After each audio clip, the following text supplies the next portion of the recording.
Welcome, everyone, and thank you for joining How to Run a Successful Reflections Program. My name is Lisa Snowis, and I'm the California State PTA Reflections Chairman. So the first thing you always ask is who you're going to contact when you've got questions about reflections. First, contact your local school reflections chairman or school PTA president. They should have all the answers that you need.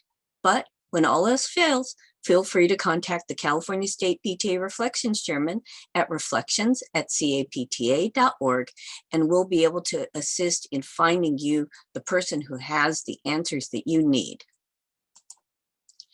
When we're done with this workshop, you should be able to have the answers to the most frequently asked reflections questions. Those are, why is reflection so important? What are my due dates? How is the theme selected? My student or child's art didn't win, and it really was the best. So why? You're going to get hints and tips on how to create a better reflections submission. How are we going to do reflections this year? Are we going to be doing it virtually? Are we going to be doing it in person and physically? Are we going to do a hybrid? Let's talk a little bit about reflections and why it's so important.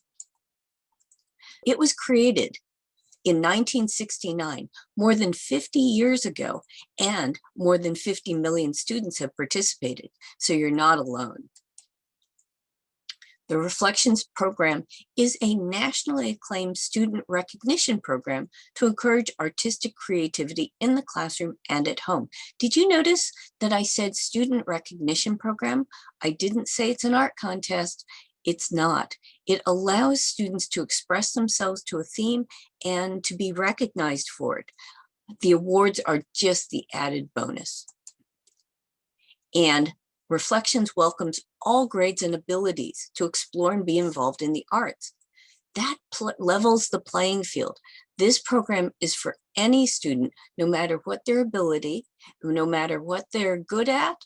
They can shine by expressing themselves to the theme each year and be able to do that in a creative way. The Reflections promise is to help all students explore their own thoughts, feelings, and ideas, develop artistic literacy, increase confidence, and find a love for learning that will help them become more successful in school and in life. Our theme this year, really exciting, I will change the world by. Take a moment. What does that mean to you?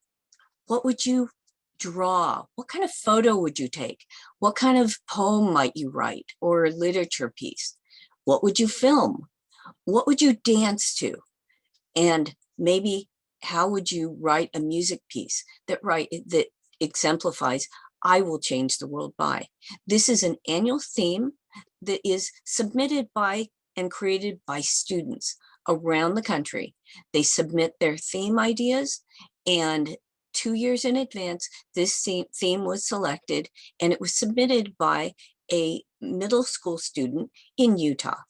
Starting on September 1st and ending on November 1st, you'll be able to go to the California State PTA Reflections website and take a poll. So have your students go there, submit their ideas, and who knows, maybe their theme will be featured as the national theme. So a little bit more about reflections. First thing we need to do is the school can select which art categories they would like to offer. Now, I always say offer them all. Sure, your elementary school may not get a lot of dance or film or music composition, but certainly you may have the next Steven Spielberg in your school who is just dying to create a film for I will change the world by. And if you don't allow them that category, it takes their self-esteem away. So I encourage your school to provide all students the ability to participate in any of the 6 categories. Dance choreography, film production, literature, music composition, photography, and visual arts. You have grade divisions. there are 5 grade divisions, and this is determined by what grades you have in your school. So if you're at elementary school, you may be a K through 5, in which case you would have the primary division and the intermediate division. But you could be a K through 6, which means that you could also be including the middle school division. No matter what type of school you have, all schools may have the special artist division. Now, the special artist is a student who identifies as being a special artist, and they can either choose the special artist category division, or they could select the grade level or division that is most in line with their functional abilities. So if you may have a high school student who aligns with being in the 3rd grade, they could submit their entry either in the special artist division or in the intermediate division. It's really up to the parent to decide. Don't make that decision for the student. Now we're on to the hard way or the easy way. How many of you like to do things the hard way? And how many would you prefer to do it the easy way? Well, sometimes in life, you got to pick the easy way, even though we always look for challenges. But the easy way with reflections is that everything is created for you. You don't need to reinvent the wheel. The student entry packet, the category guidelines, which are the art category specific rules, the promotional graphics, and a local leader's guide is already created for you, ready for you to use, and you can download those from the capta.org/reflections website. What's in the local leader's guide? This is how you ignite your program in 5, yes, only 5 easy steps. First step is getting started. Step 2, promote your reflections program. 3 is review submissions, collect and review submissions. 4, celebrate and recognize your participants. And 5, wrap up and evaluate your program. 5 very simple steps. In getting started, you have to propose the program to your school. Ask your PTA. Ask them for a tiny budget. Doesn't require a lot of money to create the reflections program. You really only need some paper for certificates because, again, it's the awards are the added bonus, and the recognition is the key to this program. So if you want to print out just some certificates for them on some paper, that is all you need really for your budget. Ask your principal for permission and your administration to support you, and get your teachers involved.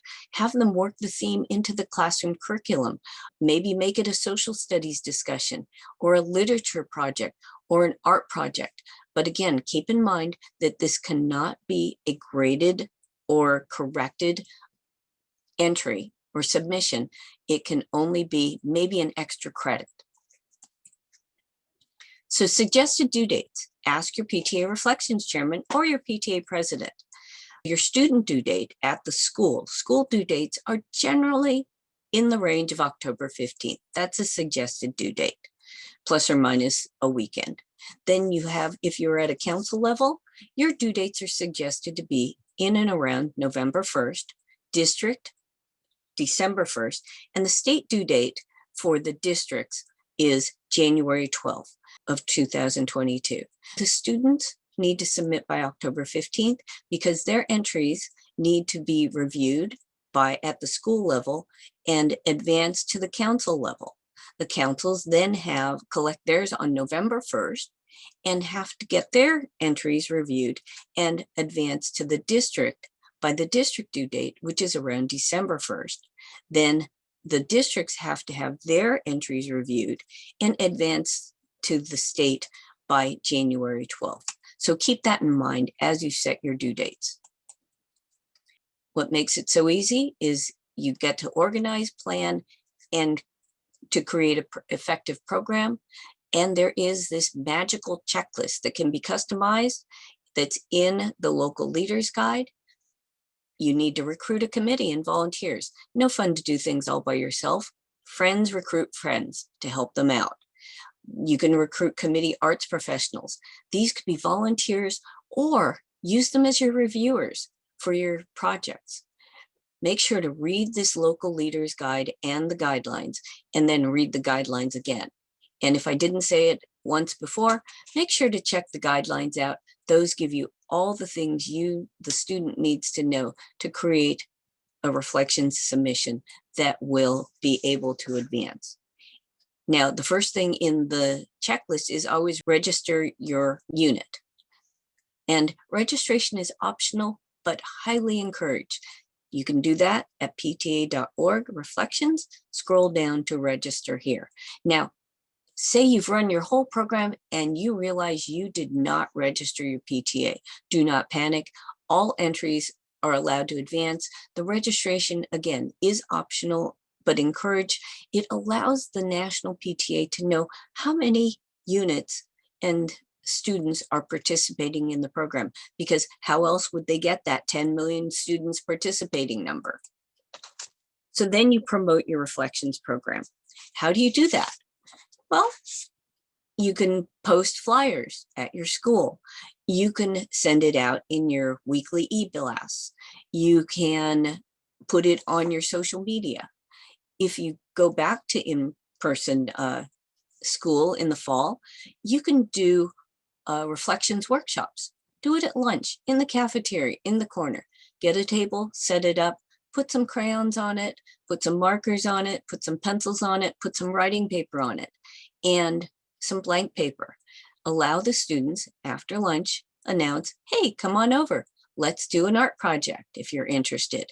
The students will come over and you tell them, what does I will change the world by mean to you? Why don't you draw me a picture or write me something about that? As the students complete that and they come up with their artwork, you can ask them, what would you call your art? Okay, and you have some entry forms sitting right there with you. And as the student says what they would call their art, you write that down right there on the title line. Then you ask the student, tell me a little bit about how your artwork reflects to I will change the world by. And the student will explain to you how their art, what their art means, or how they would explain their artwork. And what you can do is you can say, awesome, that is great. Why don't you take that home and you can write that on these lines down here, right where it says artist statement, and have your parents, or you can fill out this top part, which is very simple. Your name, your address, couple of signatures, and then bring that back with your artwork and leave it in the office in the box that's marked reflections. So that's a simple way of promoting the reflections program at your school. So then you administer the program, get those entry forms out to the students via their teachers, via your social media, via your school website, via your school PTA website. Now, remember we talked about those guidelines? We're going to go through and you get to look closely and see what you would select based on the guidelines. So in photography, which one can be submitted? This in A, the mom is taking the picture, and in B, the student is taking the picture. The answer is B. In the photography category, only the student is allowed to take the photo. So make sure to remember that. What about this one? Which one can be submitted? Photography, or actually any category. Here's a photo, or it could be a work of art, or it could be a written piece that has received first place at the county fair. And then B, one that hasn't been submitted previously and was specifically created for the reflections program. The answer here, the one that can be submitted, is B. The entry that was specifically created for the reflections program is allowed to be submitted. Things that have been created for other programs are awesome, but cannot be submitted as reflections. A reflections entry needs to have been created specifically for the theme, I will change the world by. Film production. Now here's a tricky one. Here's another. Mom is taking the video, or student is taking the video. Which one can be submitted? In this case, it's both. The student can be the cameraman, or the student may be a cinematographer, which is the director of people taking the film. The student needs to, in a film production, needs to direct, write the screenplay or the story, needs to edit, and has to direct the person who's filming the entry. In this situation, the student may want to be in his own film production and wants to maybe do a little bit of an action shot. And he or she will run in from stage left, do a roll, stand up, and run off to stage right. What they would do is they'd say, hey, mom, dad, friend, whoever's holding that camera, I want you to film me, starting at the left, and follow my action as I run across, tumble, and jump up and run back across stage. As long as the student is actively directing the filming, then that qualifies in the film production. But again, in photography, the student must be the camera person taking the photo. Music composition or any category, which one can be submitted? So you have a group of students collaborating together to create a music piece or to create an art project, or B, where it's only a single student. The answer here is B. Reflections entries may only be created and submitted by a single student. Music composition for middle and high school divisions only, new this year. Okay, so what must be submitted? A, musical notation, or B, a written reflective statement that provides a musically technical explanation, or both, or either. The answer here is either. They have changed the rules so that a student may provide music notation if they choose to, or if they choose not to provide music notation or are unable to provide music notation, they can write a written reflective statement that provides a musically technical explanation, which means that they would say, in the beginning of my piece, I will change the world by being really loud and telling people what to do. And then in the end, I learned that it's better to speak softly, but speaking softly holds more power. So my piece started out really loud and lots of drums and cymbals.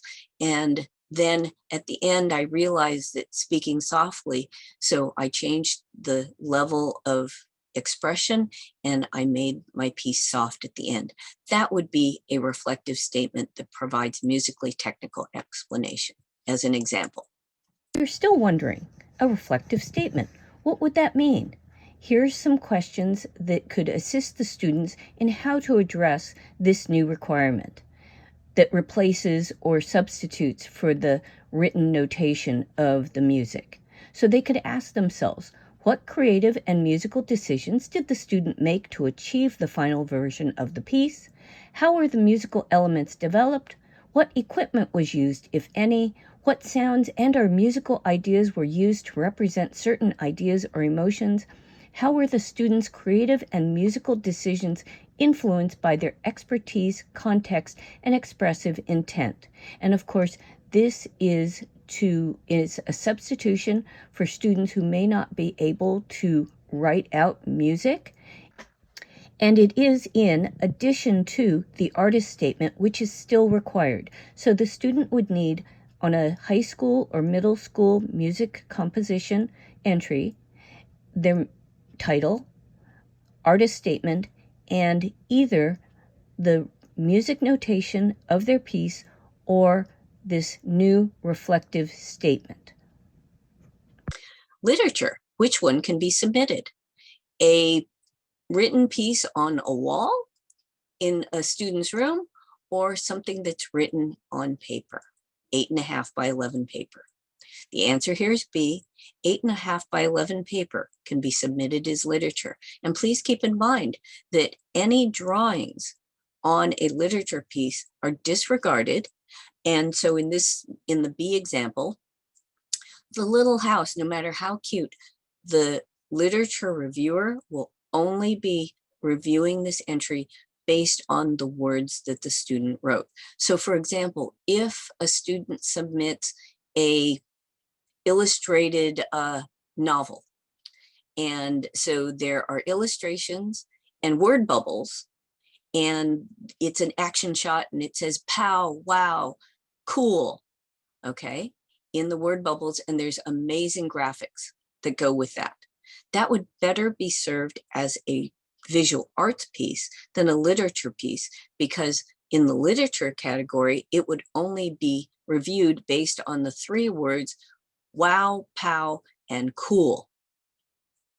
The work of art on the wall could actually be submitted as a visual arts piece or as a photography piece. So always think about how can entries that may be miscategorized when they are submitted, how could that be turned into a submittable piece? And of course, you always check with the student before making that change, because a student may feel very strongly that their piece should be in a particular category, and the submission is really up to the student.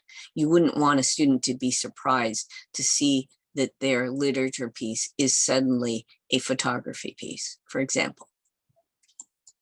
All right, visual arts.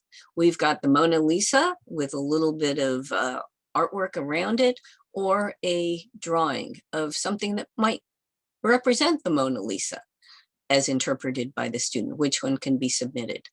Entries need to be created by the student, and so therefore things that are copyrighted or things not created by the student, the Mona Lisa is the featured piece in item A.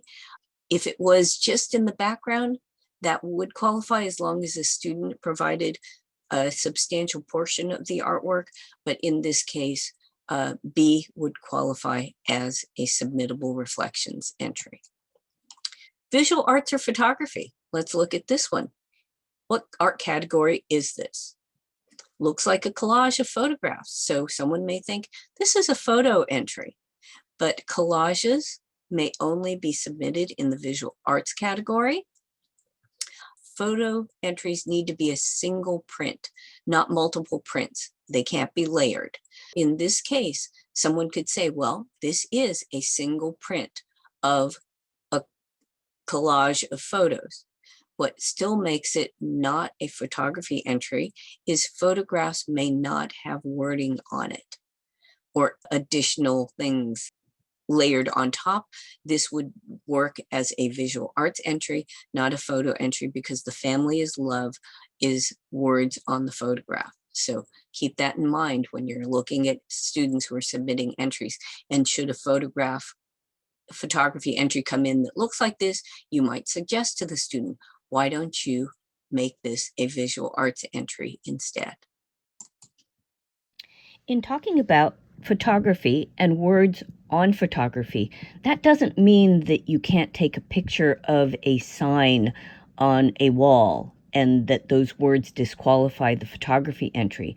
Words that disqualify a photography entry are those that are added to it with additional graphics or software afterwards, or anything else that's added to a photo.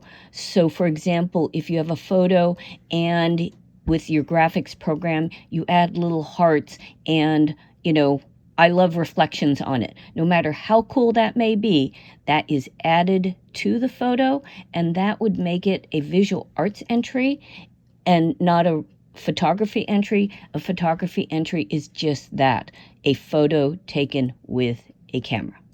So I just wanted to make that clear. Dance choreography and film production. Which format can be submitted?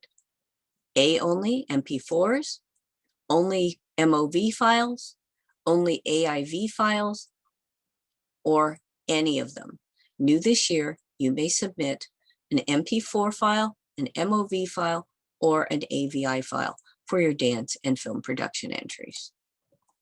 So let's talk a little bit about what makes a good entry great. This was a submission from a few years ago when the theme was Let Your Imagination Fly. And so As the reflections chairman, I pulled this out of the envelope and looked at it and thought, huh, how does this reflect to let my imagination fly? And of course, we all look to the art first before we look at the artist statement. And this is where I'll stress the artist statement is so important. Did I say that? The artist statement is so important to the reflection submission. So in this case, I looked at this photograph and I thought, okay, let my imagination fly. It's underwater. How does that relate? I pull out the artist statement, and this was a special artist submission. And it says, when I'm in the water, I am free of my wheelchair and I can let my imagination fly. So right there, that says it all. That made a confusing photograph meaningful, meaningful to the student. That's why that artist statement is so very, very important. And it makes a good entry a great entry. So let's look at know the guidelines.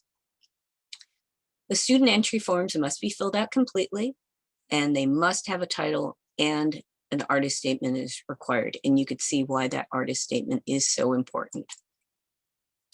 Students may submit entry in more than one art category and more than one entry in a single art category. But this is up to your school, whether you choose to offer all art categories and allow students to submit entries. So a student may be a gifted artist or loves to write and takes photographs. They may have an entry for each category. They could submit them.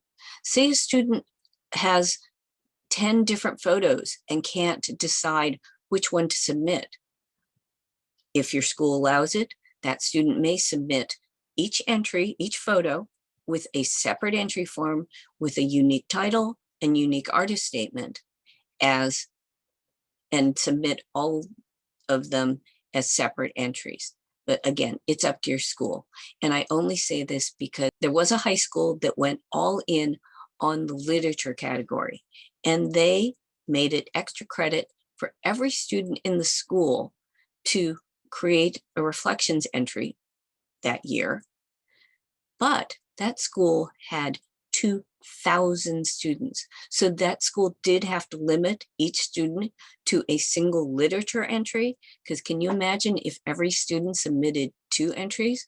That would have been 4,000 entries that the reviewers would have to read and review. The artwork must be original and created for the purpose of the program and this year's theme. Only one student may create the work and be recognized as the award recipient, but other students may appear in the artwork itself.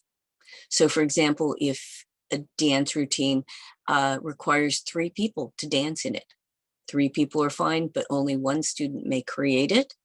Same thing with a film piece. Say you have, 10 people in the cast. As long as a single student has written the storyline, directed it, edited it, and directed the filming of it, and had all their friends in it, that's fine. The general participation, specific art category, and special artist division guidelines must be followed. And the students should use the artist statement to express how their submission relates to the theme. So now, organizing the artwork for reviewing. You check in your entries, you review the entries and check them for qualifications. Again, this is where you look at that photo and say, maybe that really should be a visual arts entry because it has writing on it. Let me check with the student. Always check with the student. Prepare the reviewers' scorecards and assign the entries to the reviewers. You can see that interpretation of theme holds the most weight and receives up to a maximum of 40 points. Artistic merit and creativity come next, and mastery of the medium comes next after that. So this is the rubric, but it's broken down into a huge rubric for the reviewers so that they can fine tune it so that not every entry receives the perfect 100, because you can't have all the entries advancing.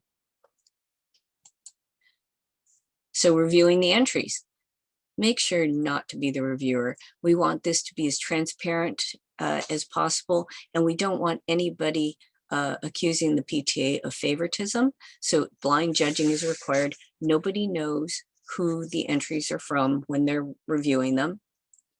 The reviewer, of course, should focus on a well-developed concept rather than the technique, and how the student uses the artistic vision to portray the theme. The judges must see the artist statement to make their decisions. So make sure, again, that photo of the little boy in the water would have meant nothing without their artist statement. Common reasons for ineligibility. The local PTA is not in good standing with the state PTA. Good standing means the local PTA needs to submit their insurance and their membership, generally in October and November, and they need to have their bylaws that are up to date. Their bylaws are good for 5 years. Make sure to check with your PTA president and parliamentarian to make sure that they're up to date. You wouldn't want to be the reflections chairman who has to go to all the students saying, gee, we're sorry, but because the PTA didn't update their bylaws, your entries can't advance. But keep in mind that the state PTA will do everything we can to make that happen for your students. We wouldn't want the students to be penalized for something that an adult should have been taking care of. Submission prepared by more than one student. Again, one student needs to create the entry. They may have people in their entry, but they need to submit it as a single creation. Submission prepared by other than the student. So in this case, say a parent decided to create the artwork and submit it for their student. If you have questions about that, we don't accuse students. You could simply approach the student in a public area and say, hey, tell me about how you created this entry. And the student will say, well, I didn't do it, my mom did. Then you know that student's entry gets a participation award because they did submit something, but it can't advance because it wasn't created by the student. Same thing with photography. If you're looking at something and the student is in the photo and you go, I wonder how this happened, don't disqualify it. Ask the student, how did you take your photograph? And the student may say, I set up my tripod and I set my timer, and it took me 50 tries to run back in and pose the way I wanted it to look before I caught it on the film. Therefore, always ask the student how they did it before making any judgments. Submission entered in the wrong category. Again, you've got a photo that really should be a visual art piece because it's a collage, or maybe you have a illustrated novel that would be better served in the visual arts category that as a 3D entry than in the literature category. Or you've got a photo that maybe someone submitted and it is billboard size. Now, photos have specific size limits in a non-virtual world. And so you could suggest that instead of submitting the billboard sized photo, that student either resize their photo to the size allowed by the PTA Reflections photography guidelines, or have them submit it as a 3D entry in the visual arts category. Submitted in the wrong division. So a student has accidentally selected first grade, even though they're really in 5th grade. They've selected the primary division checkbox, but if you look at their submission form, it says 5th grade. Now, in situations like that, of course, you do need to check with the student or to find out if that was an intentional marking, because they might be a special artist who is in 5th grade, but who identifies with being a first grader. Unleash and inspire students' artistic talents. These are some fun entries from prior years. Celebrate and recognize all participants. Double check the spelling of names because those are going to go on the awards. I don't know about you, but having something misspelled is not fun. Okay, plan a celebration event. Again, this is a celebration recognition event where everybody is invited, everybody's artwork is on display, and it's a place where family and friends can come to visit, not just the participants. So share it with the media and also share it with family and friends. And everybody gets a certificate of participation along with the other awards, which can be purchased through your local, the PTA store, or supporting your local business trophy shop. So the types of awards, you have Award of Excellence, which is first place, and it's the very best entries, fulfills all three categories and advances to the next level for judging. You have Award of Merits, second place. You can have honorable mentions or award of recognitions, whatever you'd like to call it. And of course, everybody gets a participation award who doesn't receive one of the named awards. Make sure to recognize all students for their efforts in creation. Question comes up, how many awards may be given out? The number of awards is up to you and your PTA. Typically, you only have a single first place entry because that is the entry that will advance to the next level.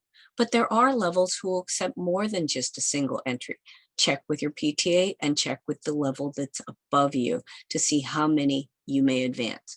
But with the other awards, you may only have one first place award, but you can have multiple second place awards, multiple third place awards. And then again, anybody who doesn't receive a named award receives a participation award. Preparing the entries for the next level. Check all your paperwork carefully. Check that the entry forms, if they are on paper, are complete and legible.